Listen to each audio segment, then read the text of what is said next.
on Politics in the Pulpit. And now, Pastor Jerry Cook. Good afternoon and welcome to Politics in the Pulpit here on your hometown station. Beautiful day here in Southern California. This is the Bishop of Santa Clarita. Good to be with you today. A lot of interesting news, a couple of great guests that we've got lined up for you today. In just a few moments here, we'll be joined by Rabbi Mark Blazer. We're going to talk about one of the top stories of the nation right now, which of course is the hysteria happening all over the college campuses in the United States of America. Ironically, blue cities and blue states. I'm sure there's an exception or two here or there, but predominantly blue cities and blue states. At the bottom of the hour, we'll be talking to Pastor Levi Secord. He's a brand new guest for our show. He pastors up in the Twin Lakes area there in Minnesota and pastors Christ Bible Church, I believe it is. And we'll be talking about a Baptist alternative to Christian nationalism. Obviously, as we get closer and closer to the November election, one of the boogeymen that the left is going to constantly talk about is whether or not Trump, should he get elected, is going to somehow institute a Christian nationalist theocratic government. And so obviously the left is stoking the fires of that, and it is going to get increasingly more rabid as we get closer and closer to the November elections. Obviously, in the last couple of days, it seems like the campus situation has gotten worse and worse and worse. It's funny to hear Democrats say things that we as conservatives have been saying for years, if not decades. We have been saying that the left, the progressive left, has co-opted many of the campuses of higher learning, and that once great places to educate young minds have now become breeding grounds for leftist progressive ideologies, where many of these students come out loathing their parents, loathing the country that they're in, the United States of America, and voting in a way that is just so antithetical to their values.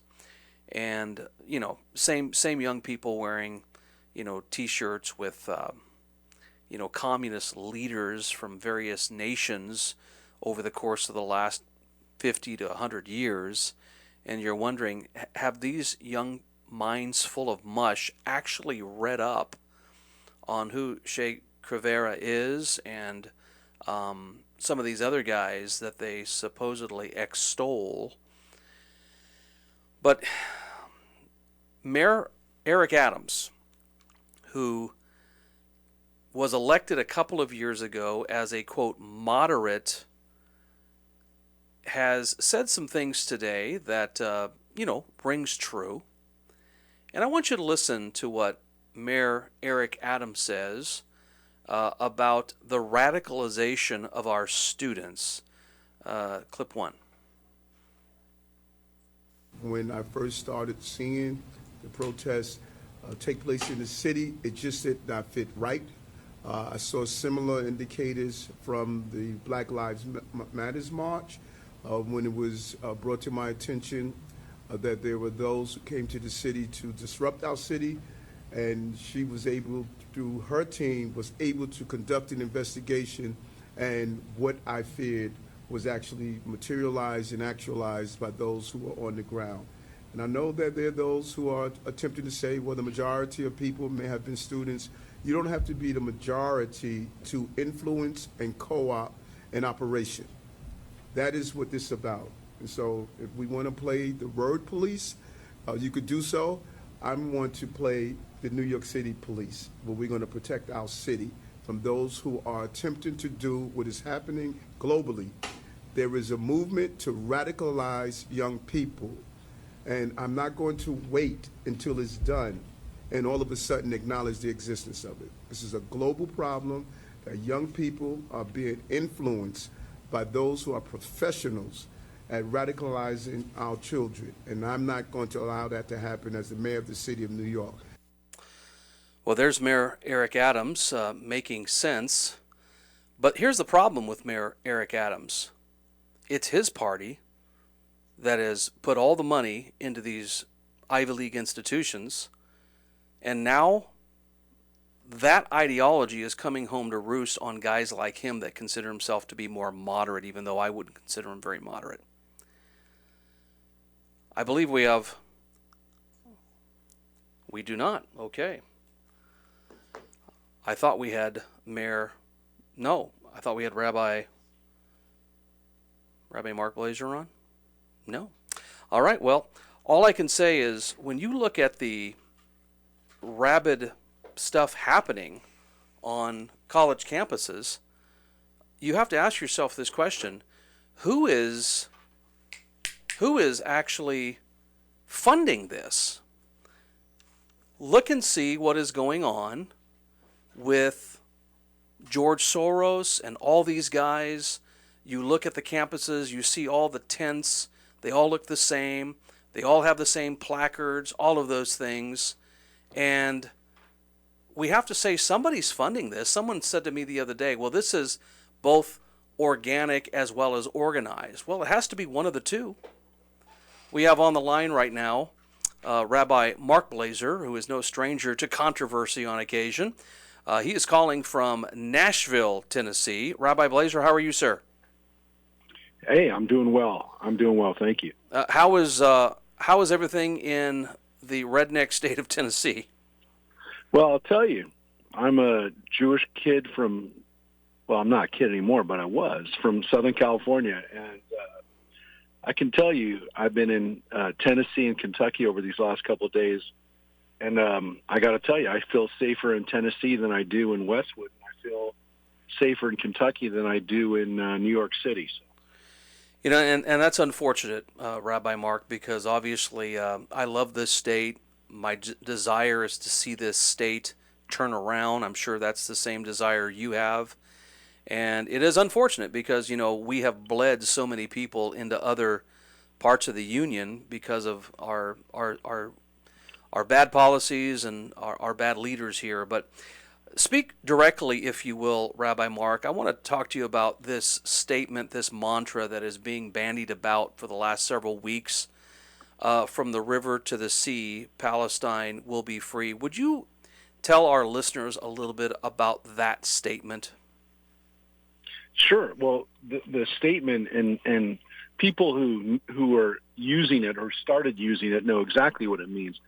I do believe there are people who don't understand it, who are chanting it, who are repeating it, but the meaning of it is clearly that Israel, the land of Israel, the historical land of Israel, will be rid of a Jewish presence and will once again be a place that's controlled by, an Islamic power. I don't think people really understand where that originated from and where it started, originally, and what it really does mean. I mean, nobody's ever said it means something different. Every time that someone uses the name Palestine today, there's a political implication, which is that we're going to erase Israel off the map because everybody knows that the name Palestine was originally given to the land by the Romans as a punishment to the Jews to strip them of their political authority and to literally wipe out their name. The land was known as Judea, as land of Eretz Israel, land of Israel. And then the Romans, specifically chose the Philistines to name the country after they took power and did away with Jewish autonomy. And so the name goes back to the Philistines, to the Aegean peoples who had settled in that land along the coast, and the Romans knew that. The people who today have claimed that the country should be called Palestine know exactly what the implications are, which is that it's a country where if Jews are there, they're going to be a subservient people again, which is what Jews and Christians were to the Islamic rulers who ruled the Middle East for many years. Rabbi Blazer, would you also speak to this whole notion of how many people do you think, or how many of these agitators do you think are actually students of these universities, and how many of them do you think are actually being brought in or bussed in or vanned in? Oh, well, the majority are clearly not students. I just unfortunately just got an email that one of my daughters forwarded to me of what's going on in my alma mater, the University of California at San Diego, that they've started an encampment there, and I'm telling you, I can read what I just received, which was the it says clearly here, right here, we need you here. We call on the greater San Diego community to come out and support us during our encampment. We need our community to hold this space with us. Even if that message originated from a student, the call is for people from outside to be there. Yeah. The posting clearly shows that they're not expecting this to be held by students. So I don't know what else to tell you. You know, I'm very upset. I'm very disappointed that and it doesn't surprise me, unfortunately, that the next University of California system school, one that I have fondness for because I spent some good years there, has now fallen to this idiocy. And quite frankly, my first thought was, unfortunately, these young people today, the ones who are engaged and would hopefully know better and are students and should be learning, I'm wondering how many of these students were probably, most of them were not even, the students were not born when 9/11 occurred. They don't remember that the Palestinians celebrated and passed out candy and danced as Americans were murdered. So I don't, it's a very sad time for our country. Unfortunately, this has been building for decades because I had problems when I was a student, but it was mainly from the faculty. But I knew that, another generation of this is not going to be is not going to bode well for the Jewish community and for our country as a whole. But this has been going on for decades, and it's going to take decades, if it ever can be, lifted out of our college system. It's probably so rooted, so deeply rooted, and so endemic that it'll never be changed. That's the sad thing. Just heard a story that swastikas were found painted on various parts of the buildings there at USC today, and UCLA cancels their classes today. We have students. We have at least one student over at UCLA that told us right before the news broke that they canceled class today. And have you heard, I was listening to Dan Bongino a little bit earlier today, Rabbi Mark, and he was talking a little bit about some story about Jews needed to wear some bracelet at some particular college in order to be identified. Have you heard anything about that? I can't find anything on the news. That I haven't heard. But what I can tell you is, as much as what you're hearing and what you're seeing, and the encampments and the violent protests and the graffiti and the destruction of property. By the way, this is destruction of property. In some cases, in the University of California, the California State system, it's our property. It's property that was paid for by our tax dollars. So beyond that, I want to tell you one of the worst parts about this is because I'm in constant contact with my students, the kids who grew up at our temple who are now being victimized. And I'm telling you, it's not just from the students and from the agitators. And again, many agitators. I can tell them, look, these are agitators from outside. These are people who are coming from the outside who are engaged in criminal activity. But what's the most disheartening is fellow students of theirs, friends, people that they thought were friends who turned on them because they're Jewish and have said, for example, and I've had 3 cases of this, to by the way, almost entirely to other women, by the way, who've said, we don't want a room with you next year. You will not be our roommate next year. We've decided that as a Jew or as a Zionist, you are not going to be in our apartment next year. Or Wow. students who've been told you cannot be in the a cappella group because we know you're a Zionist. Rabbi Mark, This is happening on a daily basis. we've got 2 minutes left here. I want you to have the last word. What do you think needs to be done with the leadership of these Ivy League schools and these state campuses that just seem to just allow these agitators and these students to just run roughshod over plenty of students, both Jew and Gentile, that are paying for an education, but yet they can't get to class, they can't get to certain parts of the campus, they're not allowed to cross lines. What do we need to do to hold these guys accountable? Well, the first thing we have to do is we have to have a policy stated, and again, we're talking about legislation that's probably going to be coming up through Congress in the coming days.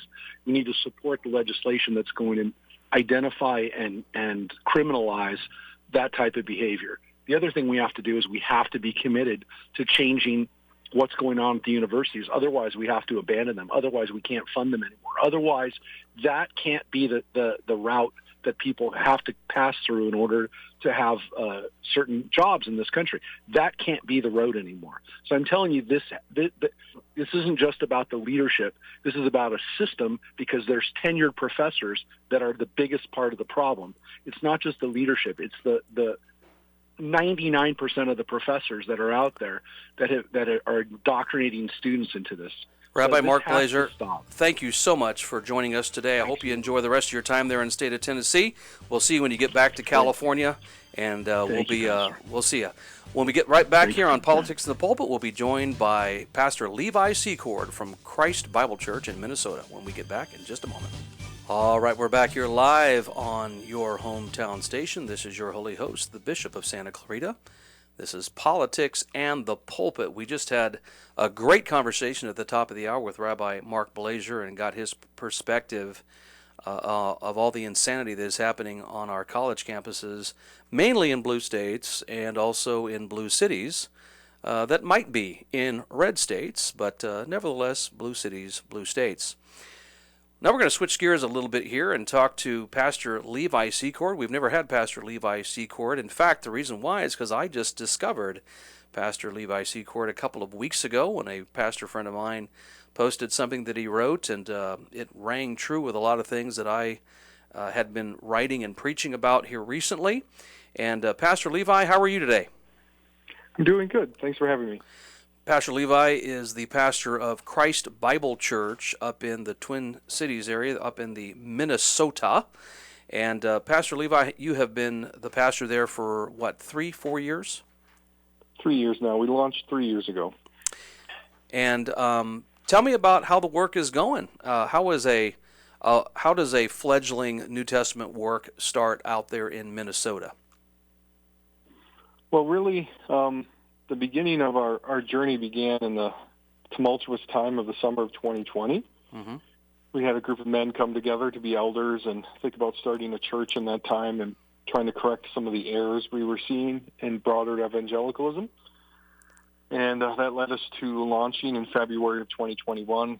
We were kind of getting to some of the wind down of the COVID nonsense, but then also all the vaccine stuff was ramping up. It was a really interesting time to launch a church, but the Lord has been gracious. He's provided more than I could have ever asked at this time. We're a healthy, growing church. And, it's been a wild ride. Wouldn't change it for anything. Well, I'm glad to have you on today, Pastor Levi. I want to talk about your latest article in just a second here, A Sanctified State. But before we do that, I wanted you to put on your political hat exclusively just for a few moments here. And you are able to look at the news and read the news just like I can. And you see all the lunacy that is going on our college campuses. What is your take as a pastor, and how do you address this, if you do address it, to your congregants and to people who might ask? Well, I think first we have to realize that education is discipleship. I think the political left realized that far sooner than we did, or maybe we should say the church forgot it, because if you go back into Western history, one of the main ways we converted the pagans is they sent their children to our schools, and we converted them. I mean, the whole university system was began by Christians. The idea of university is gathering together everything under a universal truth, that of course being God. Our universities don't reflect that anymore, but through different movements within critical theory and cultural Marxism, they have retaken they've taken those institutions, and now we send our kids to be discipled by them, and that's why they're in a lot of cultural ways winning. And so when you look at anything that's going on in our universities, I think what you see is, well, one, we're wasting a lot of money, and we're not getting the product we should for the amount of money we spend, and two, we need to have solid biblical alternatives. Education is discipleship. Don't send your kids to these crazy universities and then act surprised when they come out crazy. That's what they're designed to do. Absolutely. I heard a preacher say this the other day. He says, quote, "The reason why America is neck deep in her depravity is because the church has been neck deep in her complacency." And unfortunately, much of the broader evangelical church has been rather complacent. And here we are. We're caught flat-footed again.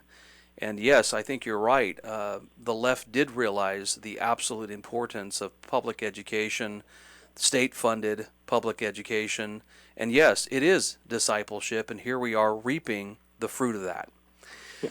I want to talk a little bit about your latest article here, which you sent me yesterday or the day before yesterday, and it's excellent. And let me just say at the outset that I have been thinking about Christian nationalism and things about theonomy and all the other wonderful topics that we've talked about on the phone the last couple of times we've talked, really since 2020. And I really think 2020 was both a blight and a blessing on a lot of evangelicalism. It caused many of us to kind of think through some things. And one of the things that has been just making a huge resurgence in the last several years, in particular the last year or so, has been this notion of Christian nationalism. And as you know and as I know, this is defined in a myriad of different ways. And of course, the left is scared to death of any definition of nationalism with the word Christian in front of it. But you have written an article here that I think is, I'm going to just go ahead and say it, it's about 99% right. It is good. It is good. And it is called A Sanctified State, a Baptist Alternative to Christian Nationalism. And much of your article is based upon some of the things that has been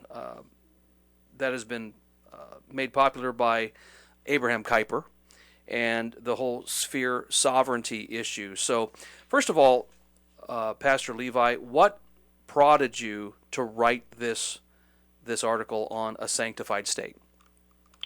Well, I had been, thanks to my dad, I'm sure he's listening here, I've been a political junkie for a while. Before I decided to go into ministry, my plan was to deal with public policy, think tank stuff. The Lord saved me from that, thankfully. I went into the ministry, and part of my reason to going into the ministry is I wanted to escape all that.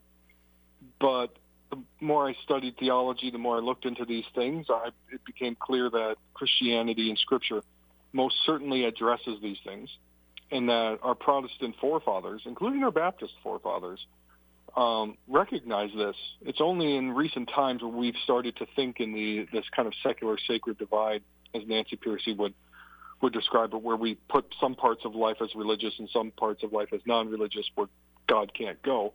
And there's really no room for that in the Bible whatsoever. I mean, Jesus says at the Great Commission, as he ascends into heaven, that all authority in heaven and on earth is his right now. Absolutely.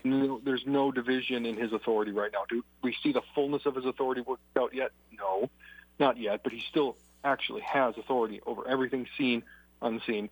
And so the works of people like Francis Schaeffer, his A Christian Manifesto, I had read that long before 2020 had happened, so I was prepared for a lot of these things that happened. But then I watched a lot of my peers who were wrestling with these things for the first time, and I thought doing it really poorly. Like the church had neglected that realm of life so much that we had to make it up on the fly. And in 2020, many of our leaders just utterly failed. They had no idea what they were talking about because they had been trained in seminaries and whatnot to not think about this area of life.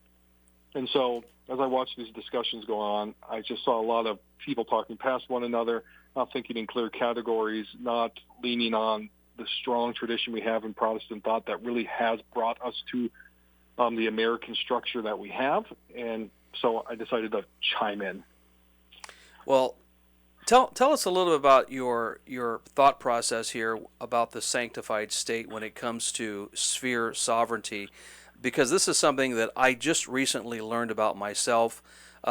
My background is actually Dutch Indonesian. My grandfather was born in the Netherlands, married an Indonesian woman, and so I have a Dutch ancestral background.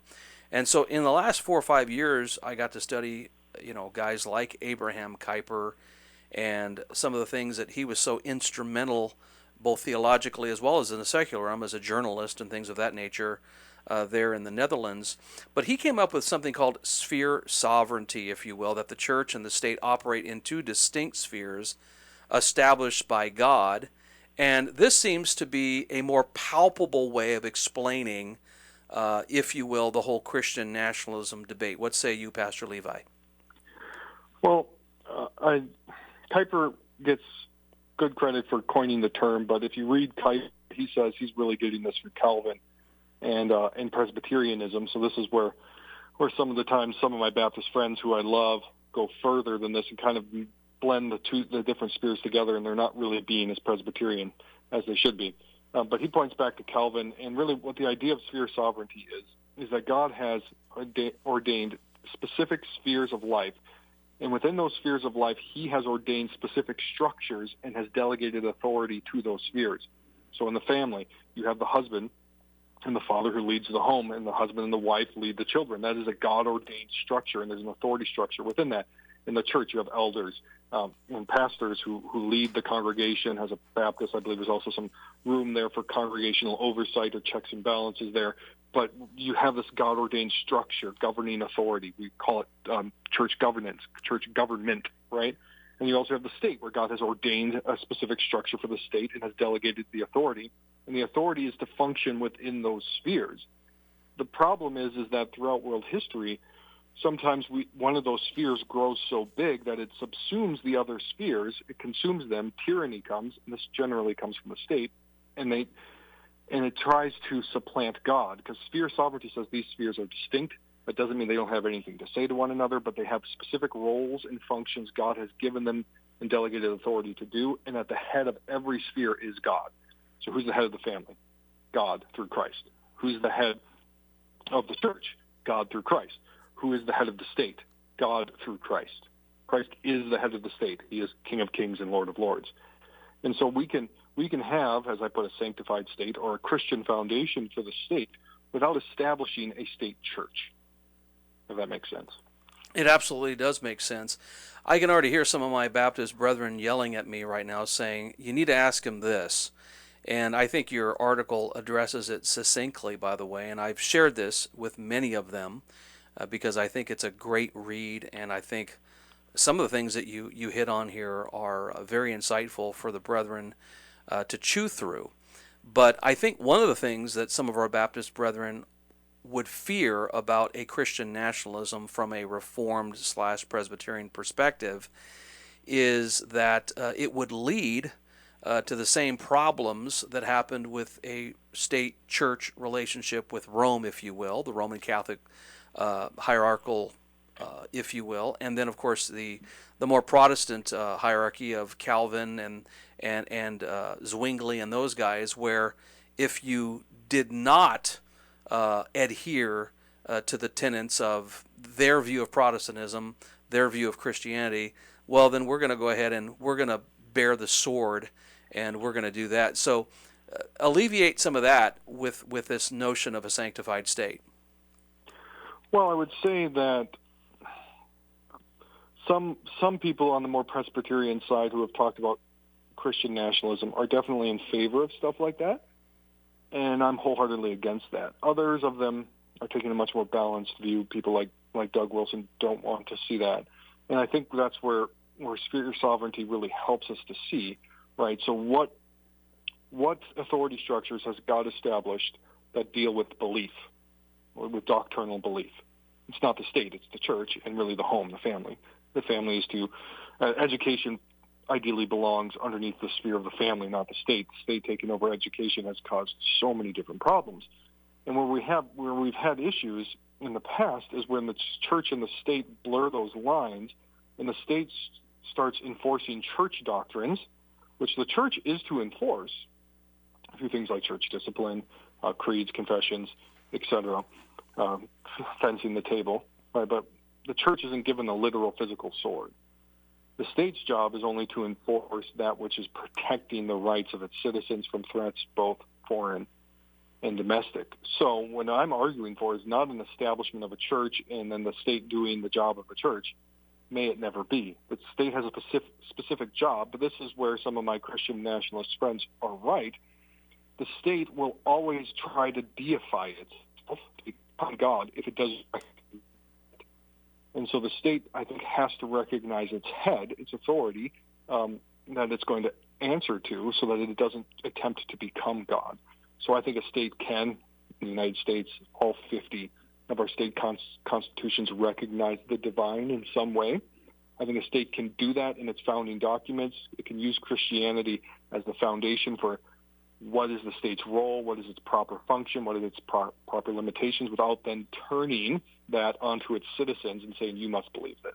It's the church's job to teach doctrine, not the state's. Absolutely. When we come back here on Politics the Pulpit, we are going to ask Pastor Levi Secord just a couple more questions. And one of the things I want to ask you, Pastor Levi, is in the pushback that we're getting from the culture for us preachers, that our sphere is mainly just the Bible, and therefore politics should not be spoken of.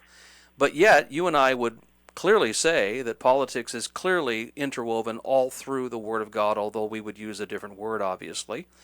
But I wanted to talk to you a little bit about if you've received any kind of that type of pushback, and how much of those issues that you intertwine into your sermons on the Lord's Day, when we return here on Politics in the Pulpit on your hometown station. All right, we're back here for our final segment of Politics in the Pulpit here on your hometown station.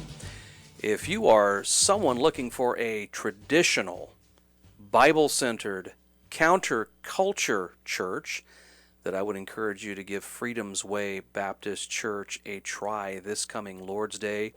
We have services at 9:15 for Sunday school, all ages, 10:30 for main worship, and 5 o'clock for Bible study and fellowship. I encourage you to come out. And we are talking with our guest, Pastor Levi Secord. He's first-time guest for our show here, hopefully not the last time. He pastors Christ Bible Church in Minnesota. Been pastoring that for now the last 3-4 years. And we've been discussing his article that he just published a couple days ago called A Sanctified State, a Baptist Alternative to Christian Nationalism. And I wanted to ask you, Pastor Levi, have you had any pushback at all, and how much of politics do you intertwine into your sermons? Not that you purposefully do that, but just how do you deal with that, and do you have people that push back on you on this issue? Well, it's a tough thing to balance because, one, I don't think that, for example, endorsing candidates from the pulpit is the job of the church. I believe there could be situations in life where the church should do that. If you're Dietrich Bonhoeffer in Nazi Germany and Hitler's up for election, I think the churches should have been really clear on that. Don't vote for this guy. Yeah, I think that's good. I think there's possibility for that, but I don't think that's what we should be known for. It's not our primary job. Our primary job is to preach the Word of God, but as we do that, that is going to touch all of life. Like, it is going to touch the political realm. Like, Paul was eager to go in front of the governing authorities and to tell them to repent. Like, he wanted to get in front of Caesar. He wanted to transform that realm. And again, besides the last 100, 150 years, the church had recognized this for almost 2,000 years, that Scripture touches all of life. It has something to say to the state. And as I've been walking through on my podcast, like the Bible, if you're going to preach the Bible and ignore what it has to say to the government, you're going to have to go Thomas Jefferson on your Bible and start cutting out whole sections, because there's a lot it has to say about it. And so we like to say that we we believe what Paul says in 2 Timothy 3, that all of Scripture is breathed out by God. All of it is profitable, so that we might be thoroughly equipped. But some pastors say that, but they don't really mean it. So, yeah, I've received pushback, mostly from congregants, mostly from my old church, who get upset that I said something. But most of the things they say were political or really cultural, not political. And then they're like, you shouldn't be saying that. And I'm like, well, is it right? Is it true? Is it in line with Scripture? And it is. And mostly their problem is they've bought into what I mentioned, that secular sacred divide, that the Bible has nothing to say here. Well, the Bible does, and I can give you chapter and verse on any number of topics. Yeah, one of the things I think you wrote here recently was in the attempt of the secular to take all the sacred out, they have essentially, ironically, become quite religious themselves. The secular has. Yeah, if the state doesn't recognize a God above it, the state becomes God. Yeah. Right. This is what has happened in the USSR. This is what happened. It's happening in communist China. This is what's happening in progressive leftism. Who do they cry out to for salvation and deliverance? The state and politicians. So again, it's not if you're going to worship something. It's either you're going to worship the state or not. And the Bible recognizes this, whether it's the prophecies in Daniel or Revelation 12 and 13. What are these beasts that are prophesied? They're states. What are these beasts that are going to wage war against God's people? It's the state. It's a deified state that demands worship. Yeah. Well, one of the last things I wanted to bring to your attention and get your take on, Pastor Levi, is the topic that causes all kinds of consternation depending on who you're talking to, and that, of course, is former President Donald Trump. Obviously, we know we have a rematch happening here in just over 6 months. And you live in Minnesota, which is a blue state. I live in California, which is a blue state. So technically, actually, your state is far more in play than ours would ever be. But why do you think there's so much ambivalence about the Trump phenomenon within certain segments of evangelicalism, his moral life notwithstanding?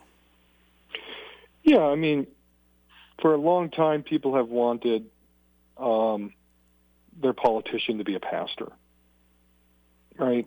And we're just not at that stage. Like, would I love if my candidates were all born-again Christians? I think that would be ideal. I would love that. We'd be having far different discussions, but we're not that.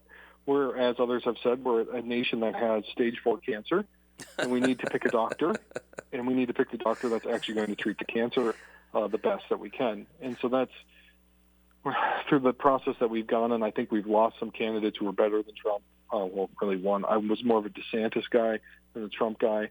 I think he would be a better executive.